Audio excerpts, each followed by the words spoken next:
Aquel instante en el supermercado lo transformó todo. 6 meses había pasado desde que coloqué flores blancas sobre el ataúd lacrado. 6 meses desde que mi corazón fue despedazado. Pero aquel día, entre los pasillos de productos enlatados del Carrefour, mi mundo entero se desmoronó nuevamente. Estaba buscando aceite cuando lo vi. No fue un destello, no fue aquella ilusión que a veces nos asombra cuando perdemos a alguien. Era él. Completamente real. Vivo. Respirando.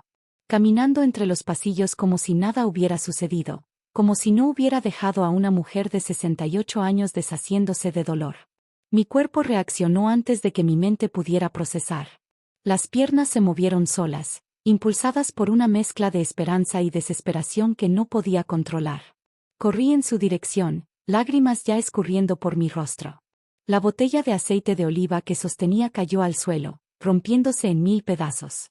El líquido dorado se extendió por el piso de linóleo blanco como sangre. Estás a punto de descubrir una historia que cambiará tu forma de ver las relaciones para siempre. Una mujer de 68 años, casada durante 43 años, descubre que su marido nunca murió. Que estaba vivo todo el tiempo. Que tenía una vida completamente diferente. Una vida que ella no sabía que existía. Pero lo peor, su propio hijo lo sabía. Su hijo guardó este secreto durante 3 años mientras ella lloraba todas las noches, sola, creyendo que había perdido al hombre de su vida. Si crees que conoces la traición, si crees que sabes qué es el dolor, prepárate. Porque lo que estás a punto de escuchar te dejará sin palabras. Quédate conmigo hasta el final. Porque la verdad que Elena descubrió destruyó no solo su matrimonio, sino a toda su familia. Javier. Grité su nombre como si fuera un llamado para traer a alguien de vuelta de los muertos. Porque era exactamente lo que estaba sucediendo. El hombre que enterré en una cripta de mármol italiano que costó 90.000 euros estaba aquí, vivo, mirándome con una expresión de confusión absoluta. Se giró lentamente. Sus ojos encontraron los míos y por un segundo, apenas un segundo, vi reconocimiento. Pero después desapareció, reemplazado por aquella confusión persistente. Las personas a mi alrededor comenzaron a detenerse, observando la escena. Una mujer desesperada, gritando, rodeada de vidrio roto y aceite. No me importaba. Nada importaba excepto aquel hombre frente a mí. Disculpe, dijo él, su voz exactamente como la recordaba. Aquella voz ronca que me despertaba todas las mañanas durante 43 años. Aquella voz que discutía conmigo sobre dinero, que me susurraba que me amaba en las noches frías. Creo que me confunde con alguien. ¿Confundirme? No, Javier. Soy yo. Elena. Tu esposa. Él dio un paso atrás, creando distancia entre nosotros como si fuera un fantasma que pudiera lastimarlo. Su rostro mantenía aquella expresión de incomodidad educada que alguien tiene cuando un extraño los aborda en la calle. Con las manos temblando, saqué mi celular.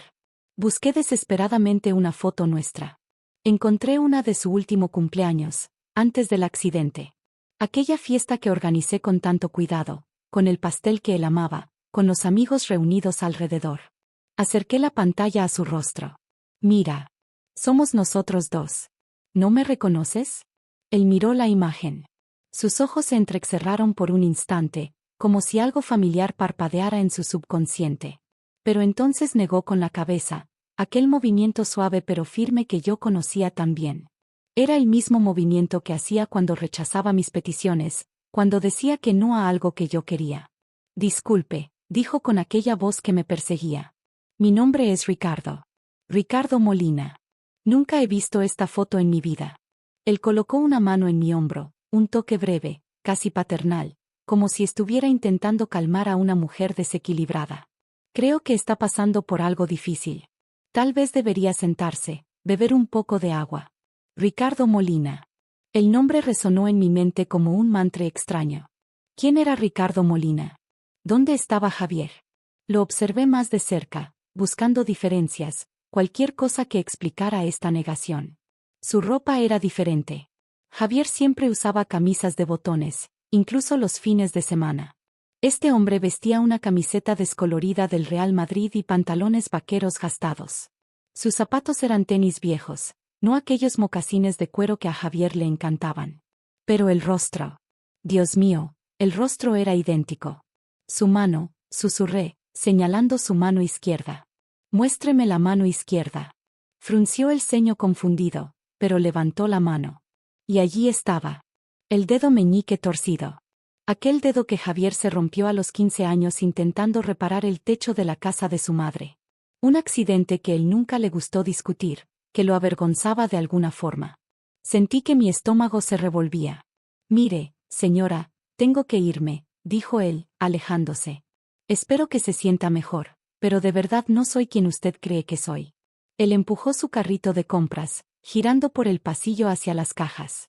Me quedé allí temblando mientras un empleado venía a limpiar el aceite derramado. Las personas pasaban a mi lado lanzándome miradas de lástima o molestia. Debería haberme ido. Debería haber buscado ayuda. Pero había algo dentro de mí, aquella voz que siempre me advertía cuando algo iba mal, la misma voz que había ignorado tantas veces a lo largo de mi vida, gritaba que aquello no era coincidencia. Aquello era propósito. Aquello era verdad. Lo seguí. Mantuve distancia, escondiéndome entre los estantes como una ladrona, como alguien que no tenía derecho a estar allí. Lo vi pagar las compras en efectivo, rechazando el recibo. Lo vi salir de la tienda y entrar en un viejo Ford Mondeo blanco con una abolladura en la puerta trasera. Memoricé la placa, MCK 387. Subí a mi coche, aquel Seat León que Javier me había regalado 2 años antes de morir, y lo seguí por las calles de la ciudad. Mi corazón aceleraba mientras conducía detrás de aquel Ford Mondeo blanco. Las calles de la ciudad desfilaban por mi ventana, pero apenas las percibía. Toda mi atención estaba en aquel coche frente a mí, en aquel hombre que tenía el rostro de mi marido pero negaba ser él. Pasamos por el centro de la ciudad, por aquel barrio donde Javier y yo vivimos durante tantos años, donde criamos a nuestro hijo, donde construimos una vida entera. Continuamos hacia la zona oeste, un área que raramente visitaba. Mi instinto gritaba que estaba a punto de descubrir algo que cambiaría todo. Él estacionó frente a una casa simple pintada en verde mar, con un pequeño jardín bien cuidado y una cerca de madera blanca. Una casa común, anónima, exactamente el tipo de lugar donde nadie buscaría secretos. Estacioné mi coche a unos 50 metros de distancia, lo suficientemente lejos para no ser notada, lo suficientemente cerca para verlo todo. Él salió del coche cargando las bolsas de compras. Y entonces la puerta principal se abrió. Una mujer más joven que yo, tal vez en sus 50, con cabello oscuro recogido en una cola de caballo, apareció en la puerta. No fue una sonrisa educada de vecina. Fue una sonrisa de esposa. Una sonrisa que yo reconocía porque había visto aquella misma sonrisa en el espejo durante 43 años, cuando Javier llegaba a casa. Ella le dio un beso en la mejilla, cogió una de las bolsas y entonces 2 niños salieron corriendo por la puerta. Una niña y un niño, con aproximadamente 8 y 10 años, saltaron sobre él gritando, «Abuelo, abuelo. ¿Trajiste el helado? Abuelo». La palabra resonó en mi mente como un trueno. Abuelo. Javier tenía nietos. Nietos que yo no sabía que existían. Nietos que no eran míos. Él rió. Aquella risa torcida que yo también conocía. Aquella risa que lo hacía parecer más joven, más ligero. Todos entraron juntos en la casa. La puerta se cerró. Me quedé sentada en mi coche, estacionada a 50 metros de distancia, mientras el sol de la tarde entraba por la ventanilla y calentaba mi rostro mojado de lágrimas que ni siquiera sabía que estaba llorando. 43 años de matrimonio. 6 meses de luto. Noches enteras llorando sola, agarrada a la almohada que aún conservaba su olor. Y él estaba aquí, vivo, con otra familia. Con nietos. Con una vida completamente diferente de la que yo conocía. Con dedos temblando, tomé fotos del coche, de la casa, de la placa de matrícula. La mitad de las fotos salieron desenfocadas, pero logré algunas lo suficientemente nítidas para probar que no estaba imaginando todo. Cuando la luz del día comenzó a desvanecerse, arranqué el coche y conduje a casa en piloto automático. No recuerdo el trayecto. Solo estacionar en el garaje y quedarme sentada en la oscuridad, mirando las fotos en mi celular, comparándolas con fotos antiguas de Javier. Cada detalle coincidía. Cada marca. Cada rasgo. Cada imperfección. Entré en casa, aquella casa grande y vacía que Javier me dejó, o mejor dicho, que me quedó cuando él supuestamente murió. Me senté en la sala aún con las luces apagadas.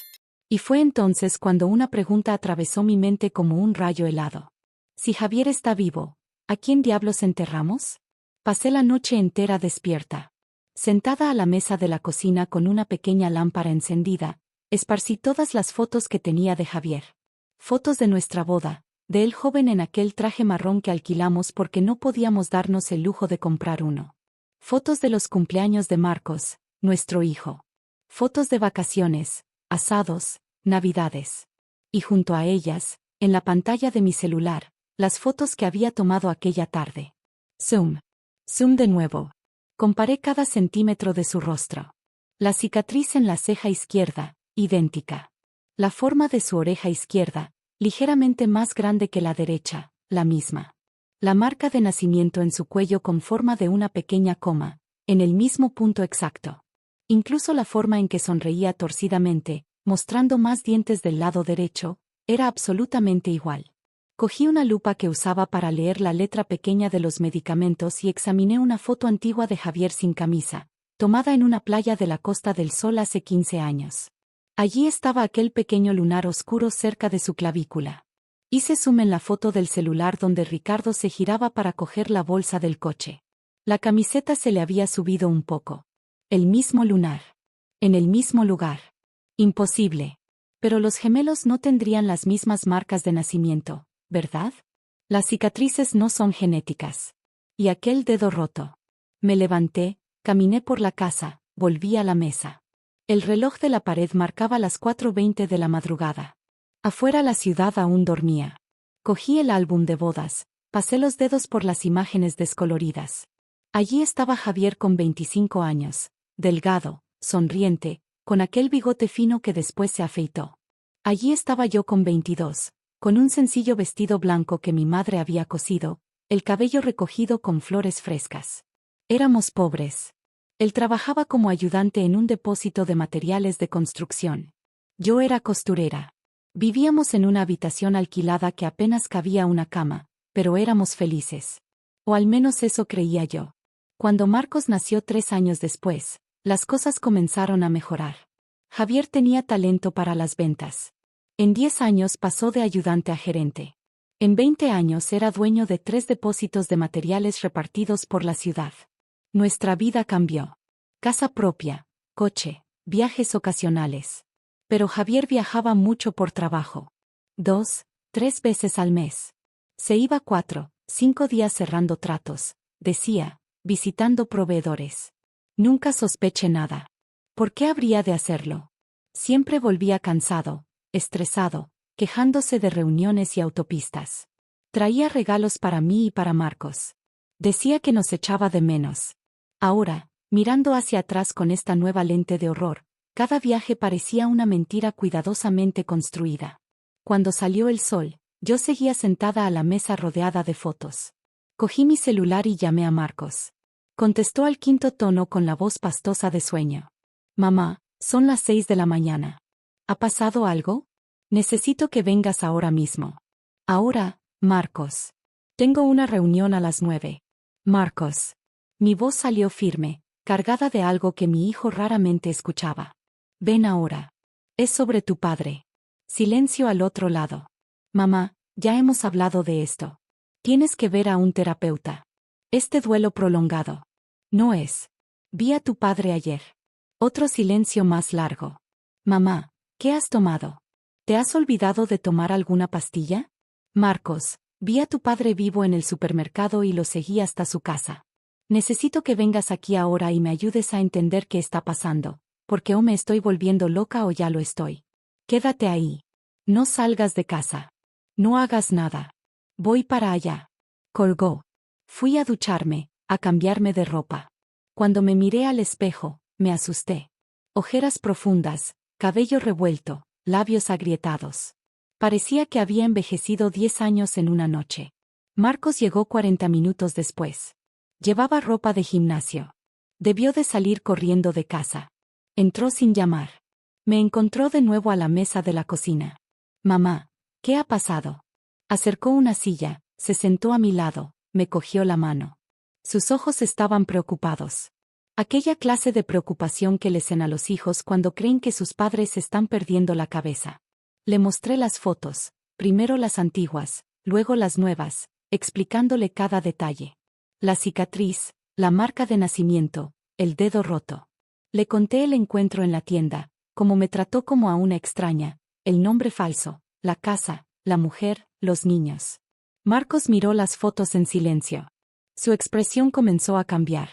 De la preocupación a la confusión, de la confusión a algo que no supe identificar.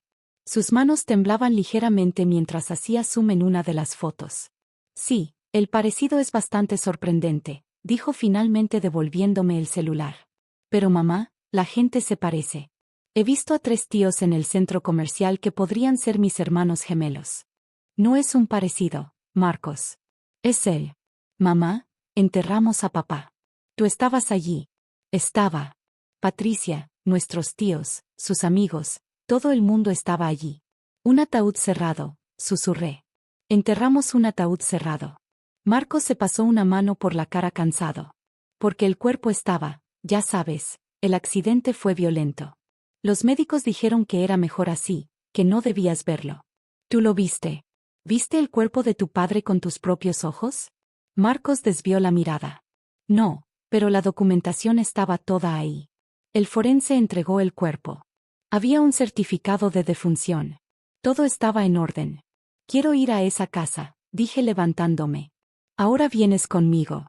Mamá, esto es una locura. No podemos simplemente invadir la casa de un extraño. ¿Así que crees que es un extraño? Marcos dudó. Creo que estás traumatizada, mamá. Has sufrido mucho. Sigue sufriendo y el cerebro cuando está en un duelo profundo puede jugar malas pasadas. Marcos Antonio. Usé su nombre completo, como cuando era un niño y se metía en líos. ¿Vienes conmigo a esa casa o voy sola? Porque voy a ir. Él suspiró derrotado. Vale, vamos. Pero solo para que veas que es otra persona y puedas pasar página. De acuerdo. Salimos en su coche, un Toyota Corolla negro de último modelo. El tráfico de la mañana ya era denso. Marcos conducía en silencio con la mandíbula apretada. Le di las indicaciones. Cuando llegamos a la calle de la Casa Verde Mar, le dije que aparcara a unos metros. Es esa. Señalé. El Ford Mondeo blanco estaba en la entrada. Había una luz encendida en la cocina. Podíamos ver sombras moviéndose a través de las cortinas. Marcos se quedó mirando la casa. Sus dedos tamborileaban en el volante, algo que hacía cuando estaba nervioso desde que era un niño pequeño. ¿Quieres que vaya yo?, le pregunté. No, espera. Nos quedamos allí quizás 5 minutos. Entonces, la puerta principal se abrió. Ricardo salió con un mono de mecánico azul. Llevaba una caja de herramientas, caminó hacia el Mondeo. Marcos se puso pálido. No solo pálido. Blanco como papel, como alguien que había visto un fantasma. Cariño, ¿estás bien? No respondió. Solo miraba fijamente al hombre que se subía al coche.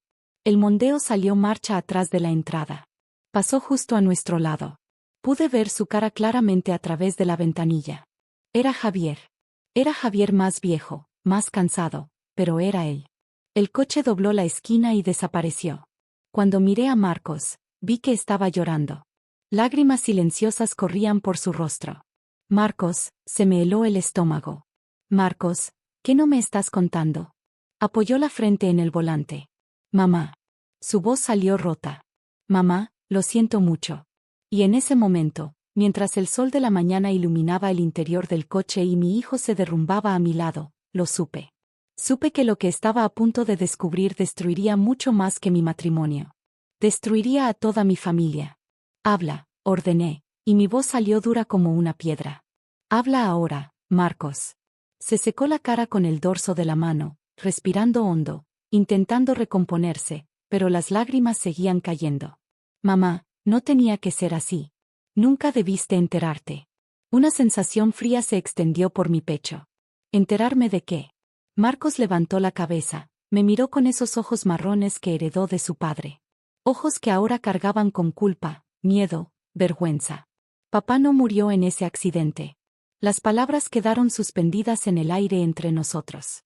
Simples, directas, devastadoras. Ya lo sabía.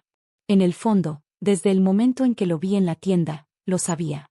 Pero oír a mi hijo confirmarlo fue como un puñetazo en el estómago. Continúa, susurré.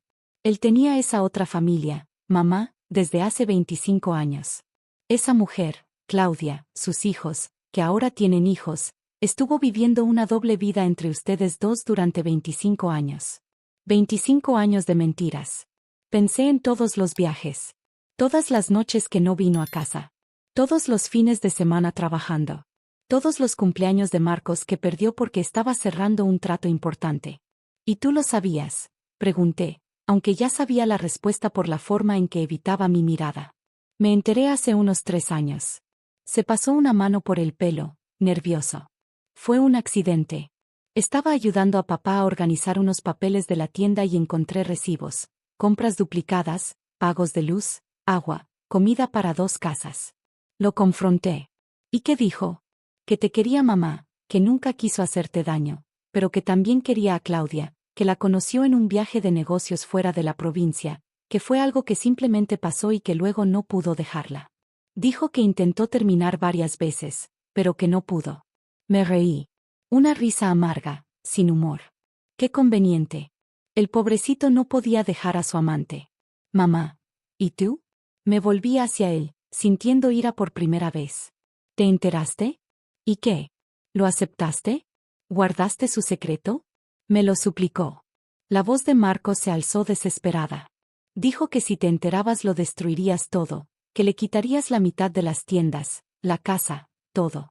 Dijo que necesitaba tiempo para arreglar las cosas, para proteger su patrimonio.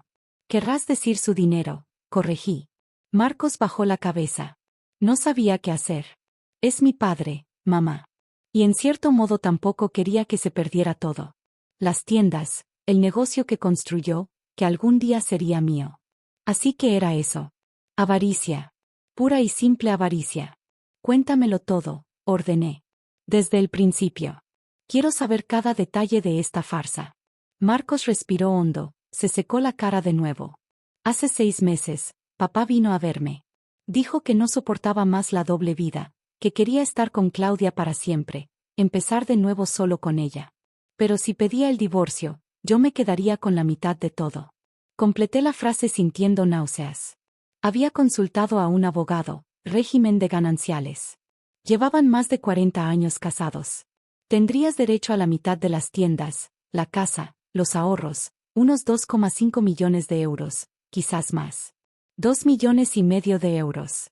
43 años de matrimonio valían 2,5 millones de euros que no quería compartir conmigo. Así que planeaste su muerte. No fue exactamente así. Él tuvo la idea. Dijo que conocía a un tipo, un sin techo, que estaba en fase terminal, sin familia. El tipo se estaba muriendo de verdad, mamá. Cuestión de semanas. Papá le ofreció dinero. Mucho dinero. ¿Cuánto? 50.000 euros para la única sobrina del tipo que vivía fuera y nunca lo visitaba. El dinero se transferiría después de que muriera. Sentí que iba a vomitar. Compraron un cuerpo. El tipo se iba a morir de todas formas, se defendió Marcos, pero su voz era débil. Aceptó. Dijo que al menos su sobrina tendría una vida mejor. Y el accidente fue un montaje. Papá condujo hasta ese pueblo pequeño, Cercedilla, como siempre hacía, pero esta vez el hombre iba con él. Provocaron un accidente de coche real, pero leve, lo justo para llamar a la policía para que hubiera un informe. El hombre fue llevado al hospital a nombre de papá. Llevaba sus documentos, su cartera, todo. Y cuando murió 3 días después, emitieron el certificado de defunción como si fuera Javier. Sí. El cuerpo llegó en un ataúd sellado porque supuestamente se desfiguró en el accidente y luego en el hospital. Yo insistí en que no lo abrieras, mamá, porque dentro estaba el cadáver de un desconocido. Marcos asintió, avergonzado. Me quedé en silencio, procesando, recordando aquellos días terribles. La llamada de la policía. La carrera al hospital. Marcos impidiéndome entrar en la habitación, diciendo que el médico no lo recomendaba, que la imagen sería demasiado traumática. Recordé el funeral. El ataúd cubierto de flores blancas. La gente llorando. Los amigos de Javier ofreciendo el pésame. El cura hablando de la brevedad de la vida, del legado que dejamos. Y todo el tiempo Javier estaba vivo, planeando su nueva vida, dejándome atrás como si nuestros 43 años juntos no significaran nada. Y la cripta. Mi voz salió extraña, distante. La cripta de mármol italiano que costó 90.000 euros. Mamá, hay un cuerpo ahí dentro. El hombre que murió fue enterrado como Javier T. Pérez con sus documentos, su identidad. Y Javier se llevó la mitad del dinero que teníamos ahorrado para emergencias, alrededor de 1,8 millones de euros que estaban en inversiones a su nombre. Lo transfirió todo unos días antes del accidente. Se mudó a una nueva ciudad, creó una nueva identidad. Ricardo Molina. Empezó una nueva vida con Claudia, con los nietos que nunca supe que existían. Con su otra familia. Sí. Cerré los ojos, respiré hondo, intenté no gritar, no golpear, no romper algo. ¿Y tú? Abrí los ojos, miré fijamente a mi hijo. ¿Qué sacaste de toda esta historia? Marcos tragó saliva. Las tiendas, las tres, como único heredero, pasaron a mí automáticamente, además de la casa que ya estaba a mi nombre desde hacía un par de años por planificación patrimonial. ¿Cuánto valen las tiendas, Marcos? ¿Cuánto? Unos 3,2 millones de euros, pero ya he vendido 2. Solo me quedé con la más grande en la avenida principal. El resto del dinero lo invertí. Así que te lucraste con esto. No era una pregunta, era una afirmación. Cuidé de ti, mamá. Te di una paga mensual de ¿cuánto? 10.000 euros. Me reí. Una risa fuerte, casi histérica. Menos de lo que cobra una asistenta. Mientras tú te llevabas 3 millones, tu padre se fugaba con casi 2 y yo me quedaba aquí llorando cada noche, tomando pastillas para dormir, yendo a un grupo de apoyo para viudas. Las lágrimas finalmente llegaron, calientes, amargas, rabiosas. Le lloré, Marcos. Lloré hasta no poder respirar. Miraba su foto en la mesilla de noche y le suplicaba a Dios que me llevara a mí también porque no soportaba el dolor de vivir sin él. Mamá, lo siento tanto. Y tú lo sabías, grité perdiendo finalmente el control. Lo sabías y me dejaste sufrir. Me dejaste gastar 90.000 euros en una cripta para un desconocido. Me dejaste creer que mi marido estaba muerto mientras él estaba vivo. Feliz con otra familia. No sabía qué hacer. Es mi padre, mamá. Y tú eres mi madre. El silencio que siguió fue el silencio que siguió fue pesado, asfixiante. Marcos lloraba abiertamente ahora, pero no sentí piedad. Solo sentí una rabia helada y controlada que crecía en mi pecho como una tormenta. Llévame a casa, dije con calma.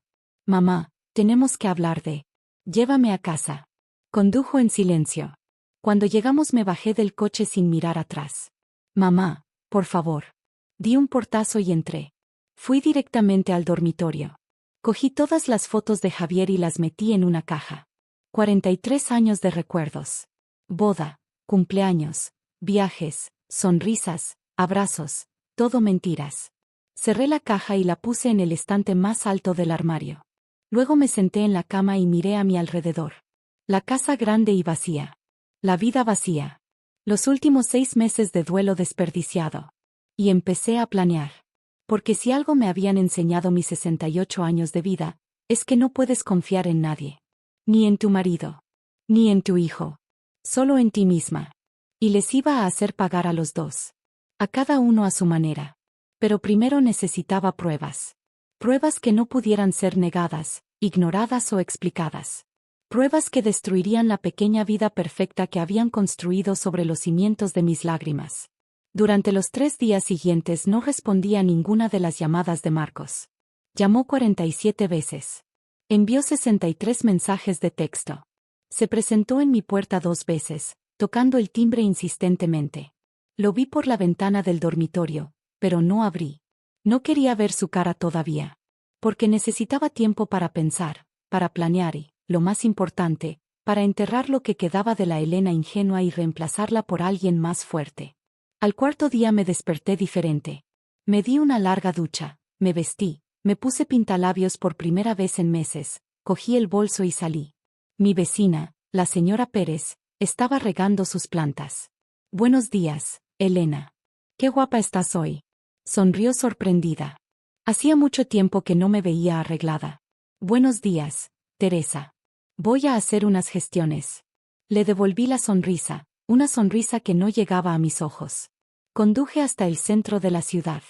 Había buscado en internet y encontrado lo que buscaba. Investigaciones Gus. La oficina estaba en un edificio antiguo. Tercer piso. Despacho 305. Subí por las escaleras.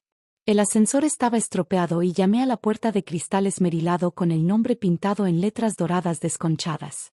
Adelante, respondió una voz ronca. La oficina era pequeña, abarrotada, con olor a café rancio y cigarrillos. Detrás de un escritorio lleno de papeles se sentaba un hombre de unos 60 años, calvo, con una camisa de vestir arrugada y las mangas remangadas. Me miró por encima de sus gafas de leer. ¿Puedo ayudarla?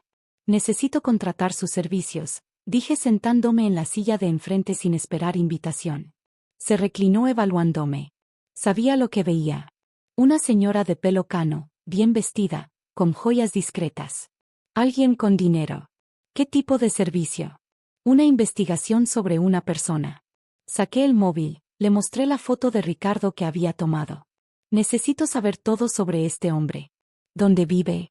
¿Dónde trabaja? ¿Con quién se relaciona? ¿Cuánto dinero tiene? ¿Todo? Gus cogió el móvil, amplió la foto. Marido infiel, exmarido, que se supone que está muerto. Eso captó su atención. Se inclinó hacia adelante. Historia interesante. Continué. Se lo conté. No todo, pero lo suficiente. El accidente, el funeral, el encuentro en la tienda, la otra familia. No mencioné a Marcos. Todavía no. Guardaría esa carta para jugarla en el momento adecuado. Gus escuchó en silencio, tomando notas ocasionales en un viejo cuaderno. Y quiere pruebas, concluyó cuando terminé. Quiero todo. Documentos, fotos, grabaciones, si es posible. Necesito algo que sea innegable. Esto le va a costar. Para un trabajo de este nivel, 10.000 euros. La mitad ahora, la mitad cuando entregue el informe completo. Abrí el bolso, saqué mi talonario, rellené uno por 5.000 y se lo entregué. Quiero resultados en una semana. Gus sonrió, mostrando unos dientes manchados de café. Es usted una mujer directa. Me gusta. Guardó el cheque. Necesitaré algunos datos, su nombre completo, cualquier documento que tenga, cualquier cosa que pueda ayudar. Su nombre real es Javier T. Pérez. El falso es Ricardo Molina. Anoté los detalles en un trozo de papel, incluyendo la dirección de la Casa Verde Mar, la matrícula del Ford Mondeo, la hora aproximada a la que salía a trabajar. Excelente. Empezaré hoy mismo. La llamaré si encuentro algo. Salí de la oficina sintiendo algo que no había sentido en mucho tiempo. Un propósito. En los días siguientes volví a esa calle, siempre a horas diferentes, usando sombreros o pañuelos para disimular. Observé su rutina. Ricardo salía todos los días a las 7 de la mañana conduciendo el viejo Mondeo. Volvía a las 6 de la tarde. Los sábados se quedaba en casa jugando con sus nietos en el jardín. Los domingos iban todos a la misa de las 10 en la iglesia del barrio. La vida perfecta. La familia feliz. Mientras yo, la esposa legal, lloraba sola en la oscuridad. Claudia parecía ser ama de casa, no trabajaba fuera. Cuidaba de la casa, de los nietos cuando sus hijas estaban trabajando. Era atractiva para su edad, bien cuidada. Llevaba ropa sencilla, pero arreglada. Sonreía mucho. La odié. Una semana después, Gus me llamó. Tengo el informe. Puede venir a recogerlo. Estuve en su oficina en 20 minutos. Me entregó una carpeta marrón gruesa llena de documentos. Siéntese, dijo en serio. Va a querer estar sentada para esto. Abrí la carpeta. La primera página era una copia del certificado de nacimiento de Ricardo Molina. Fecha de emisión, hace 7 años. Registrado en un pequeño registro civil fuera de la comunidad. Es falso, explicó Gus. Uno bueno, pero falso. El certificado original de ese nombre pertenece a un bebé que murió en los años 50. Su marido compró la identidad. Pasé la página. Fotos de Javier entrando y saliendo de un pequeño taller mecánico con un letrero en la puerta. Llaves y reparaciones. Molina. Trabaja ahí, continuó Gus. Es cerrajero. Gana unos 3.000 euros al mes. Vida sencilla, modesta. ¿Y el dinero? Pregunté. El 1,8 millones que tenía. Gus pasó a otra sección de la carpeta. Extractos bancarios. Muchos extractos bancarios. Aquí es donde se pone interesante. Hace 7 años, un tal Ricardo Molina abrió cuentas en 3 bancos diferentes con depósitos iniciales que sumaban 1,6 millones de euros. Desde entonces ha estado retirando unos 8.000 al mes, dejando el resto en fondos conservadores. Así que el dinero estaba allí. El dinero que también era mío por la ley de gananciales. La mitad de ese 1,6 millones era mío. Hay más. Gus pasó otra página. Conseguí acceso a sus registros telefónicos de los últimos 6 meses. Mi corazón se aceleró. Múltiples llamadas al mismo número, unas 200 en total, algún más de 1 hora. Rodó un número con un bolígrafo rojo. ¿Ha identificado de quién es?, pregunté, aunque algo en mis entrañas ya sabía la respuesta. Gus me miró seriamente. Es de su hijo Marcos A. Pérez. Ahí estaba en blanco y negro. La prueba de la doble traición. Llamadas antes del accidente. Llamadas durante los 6 meses que pasé de luto. Llamadas la semana pasada después de que confrontara a Marcos. Hablan regularmente, dijo Gus. Antes, durante y después de la muerte fingida. Su hijo estuvo metido en esto desde el principio. Sentí que me temblaban las manos. Cerré la carpeta. ¿Algo más? Sí. La casa en la que viven no está a nombre de Ricardo, está a nombre de Claudia, comprada hace 22 años. Tienen un hijo en común de 23 años que vive en Nueva York y 3 nietos de las 2 hijas de ella de una relación anterior. Así que realmente construyó una vida entera durante 25 años. Parece que sí. Y por lo que pude averiguar, Claudia no sabe que él estuvo casado antes. Para ella, Ricardo Molina siempre ha sido Ricardo Molina, un viudo que conoció fuera de la provincia. Cogí la carpeta, la metí en mi bolso. ¿Cuánto le debo? Los otros 5.000. Escribí el cheque. Mientras se lo entregaba, Gus me sujetó la mano. Mire, normalmente no me meto, pero parece usted una persona decente. Sea lo que sea que planee hacer con esta información, piénselo bien. Estos casos de fraude de documentos, muerte fingida, eso es delito federal. Años de cárcel, ¿entiende? Entiendo perfectamente, dije sonriendo por primera vez desde que descubrí la verdad. Gracias por su preocupación, Gus, pero sé exactamente lo que voy a hacer. Salí de la oficina agarrando la carpeta como si fuera lo más preciado del mundo, porque lo era. Era la llave para destruir por completo las vidas de los 2 hombres que habían destruido la mía. En casa extendí todos los documentos sobre la mesa del salón. Fotos, extractos, registros de llamadas, certificados falsos. Lo leí todo, memoricé cada detalle. Luego cogí el teléfono e hice una llamada que había estado posponiendo. Despacho de Abogacía Jimena Ruiz. Buenas tardes. Buenas tardes. Quisiera concertar una cita con la señora Ruiz. Es urgente. ¿Ya es clienta, señora? No, pero tengo un caso de estafa, falsificación de documentos y fraude patrimonial que creo que le interesará mucho. Una pausa al otro lado. Puede venir mañana a las 3 de la tarde. Estaré aquí. Colgué y miré por la ventana. El sol se estaba poniendo pintando el cielo de naranja y rosa. Un día hermoso y tranquilo. El último día de paz que Javier y Marcos tendrían por mucho, mucho tiempo.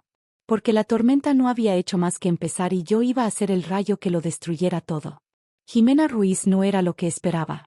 Cuando entré en su despacho, un espacio moderno en la planta 10 de un edificio comercial del centro, encontré a una mujer de unos 40 años, negra, con el pelo rizado recogido en un moño impecable, vistiendo un traje gris que exudaba competencia. Sus ojos eran agudos, inteligentes, del tipo que no se pierde ni un solo detalle. Señora Pérez, me extendió la mano. Su agarre era firme. Por favor, siéntese. Me senté en la silla de cuero frente a su escritorio. A través de los ventanales podía ver toda la ciudad. Abajo la gente vivía sus vidas normales, ajena a los dramas que ocurrían en los pisos superiores. Café, agua. No, gracias. Iré directo al grano. Jimena se acomodó en su silla, cruzó las manos sobre el escritorio. Mi asistente dijo que tiene un caso de estafa y fraude. Cuénteme. Puse la carpeta de Gus sobre la mesa y empecé a hablar. Se lo conté todo desde el principio. Los 43 años de matrimonio. Los constantes viajes de Javier. La segunda familia que duró 25 años. El falso accidente. El cuerpo comprado. El funeral en el que lloré de verdad mientras mi marido estaba vivo. El hijo que lo sabía y lo ocultó. Los millones desviados. La miserable paga que me daban como si fuera un favor. Jimena escuchó sin interrumpir, tomando notas ocasionales. Cuando terminé, abrió la carpeta y empezó a examinar los documentos. Tardó casi 20 minutos leyendo cada página con intensa concentración. Finalmente se reclinó en su silla y silbó suavemente. Señora Pérez, esto es una bomba. Lo sé. Entiende la gravedad de lo que ha pasado aquí. Estamos hablando de múltiples delitos. Fraude de identidad, estafa, ocultación de cadáver, falsificación de documentos, evasión de impuestos. Los fue enumerando con los dedos. Su marido y su hijo podrían enfrentarse a entre 3 y 8 años de prisión. Cada uno. Sentí una fría satisfacción en el pecho. Bien. Me miró evaluándome. ¿Quiere presentar cargos penales contra ambos? Quiero justicia. Quiero que me devuelvan hasta el último céntimo que me robaron. Quiero que paguen por lo que hicieron. Entonces necesitamos construir un caso blindado. Jimena cogió un bolígrafo. Necesitaré algunas cosas más. Primero, sus documentos de matrimonio, el certificado de defunción falso, los documentos de las tiendas. Lo tengo todo en casa, puedo traerlo mañana. Segundo, una confesión sería ideal. Dijo que su hijo confesó. ¿Tiene una grabación? Se me encogió el estómago. No fue en el coche. No me lo esperaba. De acuerdo. Tendremos que conseguir que confiese de nuevo, pero esta vez grabado. ¿Cómo? Jimena sonrió. Una sonrisa de alguien que había hecho esto muchas veces antes. Déjeme eso a mí. Pero primero hablemos de dinero. Dijo que su hijo se quedó con las tiendas. 3 tiendas valoradas en 3,2 millones. Ya ha vendido 2. ¿Y dónde está ese dinero? Invertido en algún sitio. Lo averiguaremos porque bajo el régimen de gananciales, incluso con la muerte de su marido, usted tenía derecho al 50% de todo lo construido durante el matrimonio. Eso incluye las tiendas. Pero él era el único heredero. Heredero de un muerto falso. Jimena se inclinó hacia adelante. Señora Pérez, su marido no murió, por lo tanto no hubo herencia legítima. Las tiendas nunca deberían haber pasado a su hijo. Siguen perteneciendo al patrimonio conyugal. Tardé unos segundos en procesarlo. Entonces mi hijo vendió propiedades que no eran legalmente suyas. Eso es estafa agravada y todo el dinero de esas ventas tiene que volver al patrimonio para su correcta división. La magnitud de la situación empezó a hacerse evidente. ¿Cuánto podría recuperar? Jimena sacó una calculadora. Empezó a hacer números. Las tiendas 3,2 millones. La mitad es suya, 1,6 millones más el 1,8 millones que se llevó su marido, la mitad es suya, 900.000. Más daños y perjuicios por fraude, daño psicológico, sufrimiento emocional. Ella continuó digitando. Estamos hablando de aproximadamente 3,5 a 4 millones de euros que usted tiene derecho a recuperar. Posiblemente más si conseguimos probar daño psicológico grave. Me quedé en silencio, procesando los números. 4 millones de euros. Dinero que era mío desde el inicio. Dinero que había sido robado de mí. Pero primero, continuó Jimena, necesitamos de una confesión grabada de su hijo. Y necesitamos pruebas de que su marido está vivo y bien. Fotos recientes, documentos, cualquier cosa que pruebe que la muerte fue fraudulenta. Tengo fotos de él tiradas hace días. Y tengo la dirección donde vive, su empleo, todo. Perfecto. Voy a contratar un investigador particular para documentar todo. Fotos, videos, comprobación de que está vivo. Mientras tanto, usted necesita conseguir que su hijo confiese de nuevo. ¿Puede hacer eso? Sí, pensé. Marcos me amaba. O al menos creía que amaba. Usaría eso contra él. Sí, puedo. 3 días después, llamé a Marcos. Mi voz era suave, vulnerable, exactamente lo que él esperaba oír. Hijo, necesito de ti. Necesito entender todo. Necesito que me expliques todo de nuevo, pero esta vez con calma, para que pueda procesar. Estoy teniendo dificultad en aceptar, en comprender cómo todo esto sucedió. Él vino. Claro que vino. Marcos siempre vino cuando lo llamé. Aquel era nuestro patrón durante 35 años. Yo llamaba, él respondía. Pero esta vez no era amor lo que lo traía. Era culpa. Y la culpa es una herramienta mucho más poderosa. Cuando llegó, yo tenía mi celular escondido en una pequeña bolsa sobre la mesa de café, grabando cada palabra que saldría de su boca. Cada confesión. Cada detalle de la conspiración. Siéntate, Marcos, dije suavemente, como si estuviera ofreciendo perdón. Necesito que me cuentes todo de nuevo. Desde el comienzo. No estoy brava, solo necesito entender. Él se sentó, aliviado. Creía que había vencido. Que su madre finalmente estaba aceptando la situación. Mamá, yo. No, déjame comenzar. ¿Cuándo descubriste lo de la otra familia? Hace 3 años. Encontré recibos, documentos que probaban todo. Confronté a papá y me lo contó. ¿Y él te pidió que guardaras el secreto? Sí. Dijo que si tú lo descubrías, lo destruirías todo. Que te procesarías, que le llevarías la mitad de todo. La mitad de todo. Marcos, ¿sabes cuánto representa eso? ¿Cuánto dinero estamos hablando? Él dudó. Unos 2,5 millones de euros en patrimonio conjunto. Más las tiendas que valen 3,2 millones. 5.700.000 euros. Marcos, ¿entiende que eso es delito? ¿Qué cometiste delito al ayudar a tu padre a ocultarlo? Mamá, no sabía qué hacer. Es mi padre. Lo amaba. Pasado. Lo amabas. ¿Y ahora? ¿Ahora que sabes que me dejó llorar durante 6 meses por un hombre que estaba vivo? ¿Qué me dejó gastar 90.000 euros en una cripta para un desconocido? Las lágrimas comenzaron a escurrir por mi rostro. No eran falsas. Eran reales. Toda la rabia, todo el dolor, toda la traición estaba allí, en aquellas lágrimas. Mamá, siento mucho. Siento mucho de verdad. Cuéntame sobre el cuerpo. El hombre que enterramos. ¿Quién era? Un sin techo que papá conoció. Estaba muriendo. Papá le ofreció 50.000 euros para su sobrina si él aceptaba ser identificado como papá cuando muriera. ¿Y tú lo sabías? ¿Sabías que estábamos enterrando a un hombre que no era tu padre? Sí. Pero mamá, él iba a morir de todas formas. Papá dijo que al menos su sobrina tendría una vida mejor. Entonces compraron un cuerpo. Tú y tu padre compraron un cadáver para engañar a tu madre. No fue así. ¿Cómo fue entonces, Marcos? Explícame cómo no fue así. Él respiró hondo, derrotado. Papá planeó todo. El accidente fue real, pero controlado. Él condujo hasta Cercedilla con el hombre. Provocaron un accidente leve. Llamaron a la policía. El hombre fue llevado al hospital a nombre de papá. Cuando murió 3 días después, se emitió el certificado de defunción como si fuera papá. ¿Y el ataúd lacrado? ¿Insististe en que no lo abriera? Porque dentro estaba un desconocido, mamá. Papá no quería que vieras. Dijo que sería muy traumático. Traumático. Marcos, ¿sabes qué fue traumático? Llorar durante 6 meses. Tomar pastillas para dormir. Ir a grupos de apoyo para viudas.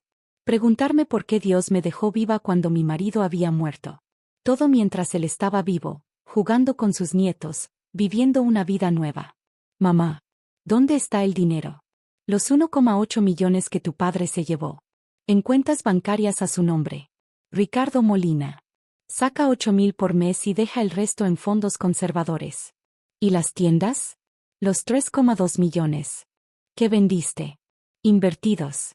Tengo acciones, inmuebles, aplicaciones financieras. Te lucraste con esto, Marcos. Te beneficiaste de la muerte fingida de tu padre, de mi dolor, del fraude. Cuidé de ti, mamá. Te di una mesada. Una mesada. 10.000 euros por mes mientras tú tenías 3 millones. Mientras tu padre tenía casi 2 millones. Mientras yo, la esposa legal, la mujer que pasé 43 años con ese hombre, me quedaba con migajas. Mamá, ¿qué quieres que haga? ¿Quieres que devuelva el dinero? Voy a devolver. Voy a devolver todo. ¿Ahora quieres devolver? ¿Ahora que fuiste descubierto? Sí. Mamá, siento mucho. Siento mucho de verdad. Deslicé el grabador en mi celular. Tenía todo. Cada confesión. Cada detalle. Cada admisión de culpa. Me levanté lentamente, miré a mi hijo. Aquel niño que había amado más que a mi propia vida. Aquel niño que había elegido dinero sobre su madre. Marcos, necesito que salgas de mi casa ahora. No quiero verte. No por ahora. Mamá, por favor.